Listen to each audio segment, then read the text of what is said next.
మరి ఈ గెటప్ అంతా ఎందుకు వేసుకోవాలనిపించింది? ఉంగరాలు, మెడల దండలు, చెవులకి కమ్మలు. అమ్మవారు అట్లా చెప్పింది. హ్మ్. అంటే ఫస్ట్ అనుకున్నారు ఇట్లా గెటప్ వేసుకొని గొర్రెల కాపరి ఎట్లుంటాడు?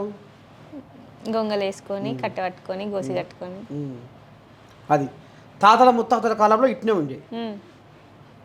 నువ్వు కూడా తాతల ముత్తాతల కాలాన్ని తీసుకురా బిడ్డ. హ్మ్. విన్నావా? ఇప్పుడు మందుల కూడు తిని మాయ రోగాలు వస్తున్నాయి. హ్మ్. అంతేనా? అవును. వెనకటికి జొన్న గట్క తిని, గట్టిగా ఉండేటోళ్ళు. పండు ఫలాలు తిని, ఆకులు అలములు తిని గట్టిగా ఉండేటోళ్ళు. అంతేనా కాదా? అవునవును. అంటే మరి ఇప్పుడు ఏడుకొచ్చింది? మళ్ళీ గదే జొన్న తినడానికి వస్తుంది. బువ్వ అమ్మ 2 పూటల బువ్వ తింటే ఇక నా పని అయిపోతుంది. షుగరు అమ్మ నాకు బువ్వ వద్దు. ఉన్నవా? గట్క కాయి హ్మ్.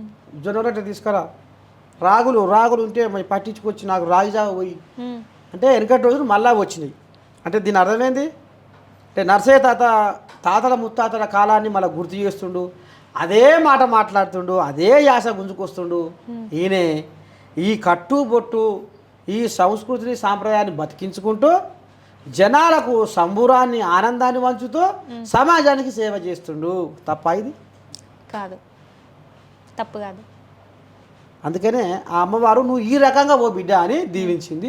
నేను అందుకనే ఈ రకంగా ఈ అవతారంగా ముందుకెళ్తున్నాను.